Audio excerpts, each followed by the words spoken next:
BJP की प्रचंड जीत के बाद 25 मार्च को योगी आदित्यनाथ ने मुख्यमंत्री के तौर पर दोबारा शपथ ले ली। योगी के शपथ समारोह में कई बड़े चेहरे आए और कई बड़े और चौंकाने वाले चेहरों को मंत्रिमंडल में जगह मिली। लेकिन एक और चौंकाने वाला फैसला रहा कि इसमें मुलायम सिंह यादव की छोटी बहू अपर्णा यादव का नाम नहीं था। दरअसल योगी मंत्रिमंडल के गठन से पहले ही ये कयास लगाए जा रहे थे कि अपर्णा यादव को जरूर मंत्रिमंडल का हिस्सा बनाया जाएगा। हमने आपको योगी मंत्रिमंडल के महिला चेहरों के बारे में बताया। इस खबर को देखते हुए कई दर्शकों ने सवाल पूछा कि आखिर अपर्णा यादव को मंत्री क्यों नहीं बनाया गया। ये एक बहुत बड़ा सवाल है जो उत्तर प्रदेश की सियासत में उठ रहा है और इसको लेकर कई लोगों की प्रतिक्रियाएं आ रही हैं। इस रिपोर्ट में आज हम आपको बताने जा रहे हैं कि अपर्णा यादव को आखिर मंत्री क्यों नहीं बनाया गया। लेकिन उससे पहले अपर्णा यादव किस तरह से पार्टी में शामिल हुई और क्या वजह थी, उन पर एक नजर डालते हैं।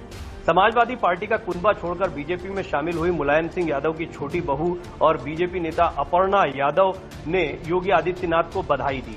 अपर्णा यादव ने ट्विटर पर योगी आदित्यनाथ को बधाई देते हुए लिखा कि उत्तर प्रदेश के यशस्वी मुख्यमंत्री माननीय श्री योगी आदित्यनाथ जी को फिर से भारतीय जनता पार्टी के विधायक दल का नेता चुने जाने और मुख्यमंत्री बनने की बधाई एवं शुभकामनाएं। अपर्णा यादव की इस पोस्ट पर लोगों की बहुत सारी प्रतिक्रियाएं आई। सभी का सवाल ये था कि आखिर आपको क्या मिला। इससे पहले भी मुलायम सिंह यादव की छोटी बहू अपर्णा यादव से कई बार ये सवाल किया जा चुका है कि यदि एक बार फिर योगी आदित्यनाथ मुख्यमंत्री बनते हैं तो आपको क्या मिलेगा, क्या आप मंत्री बनेंगे। इस सवाल के जवाब में पहले ही अपर्णा कह चुकी थी जो शीर्ष नेतृत्व को मंजूर होगा वो उसे स्वीकार करेंगी। उनके इस जवाब से ये तो जाहिर था कि उन्हें भी बहुत सी उम्मीदें थीं, लेकिन मंत्रिमंडल में उनका नाम नहीं था। इस बीच खबरें ये भी आई कि ओपी राजभर दावा कर रहे हैं कि अपर्णा यादव ने समाजवादी पार्टी में वापस आने के लिए मुलायम सिंह यादव से गुहार लगाई है। हालांकि इस बात की पुष्टि नहीं है, लेकिन फिर भी अपर्णा यादव के लिए ये एक बड़े झटके से कम नहीं है।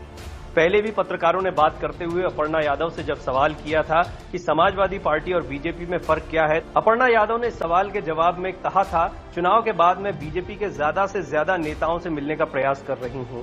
इस पार्टी में काम करने के साथ ही राष्ट्र को आगे रखा जाता है। गौर करने वाली बात यह है कि जिस परिवार से अपर्णा यादव आती हैं, उस परिवार पर राजनीति में परिवारवाद को हावी करने के आरोप लगातार बीजेपी लगाती रही। अपर्णा यादव ने इसके जवाब में कहा था, प्रधानमंत्री के विजन को योगी आदित्यनाथ ने आत्मसात किया है। गरीब से गरीब व्यक्ति को केंद्र और प्रदेश द्वारा बनाई गई योजनाओं से लाभान्वित कराया गया है। बीजेपी सरकार ने जाति, धर्म और मजहब के नाम पर विकास नहीं किया। गौरतलब है कि अपर्णा यादव समाजवादी पार्टी छोड़ने से पहले भी प्रधानमंत्री और मुख्यमंत्री की तारीफ करती नजर आई थी। अब बड़ा सवाल ये कि आखिर अपर्णा यादव को मंत्रिमंडल में शामिल क्यों नहीं किया गया। राजनीतिक विश्लेषकों का साफ मानना है कि अपर्णा यादव को पार्टी में लाने का एक मकसद था, वो मकसद पूरा हो गया। मुलायम सिंह यादव के परिवार में ही दो फाड़ चल रहा है, इसको दिखाना बीजेपी का मकसद था और अपर्णा यादव के बीजेपी में शामिल होते ही ये बात स्पष्ट हो गई थी। मुलायम सिंह यादव की बहू को इसीलिए बहुत ही धूमधाम और प्रेस कॉन्फ्रेंस करके पार्टी में शामिल किया गया था। यही वजह थी कि उनके मंत्री बनने की भी उम्मीदें बढ़ गई थीं। लेकिन मंत्रिमंडल का गठन किया गया है 2024 लोकसभा चुनाव और जातीय समीकरण को ध्यान में रखते हुए। ऐसे में अपर्णा यादव की मंत्रिमंडल में कहीं जगह बनती दिखाई नहीं दे रही थी।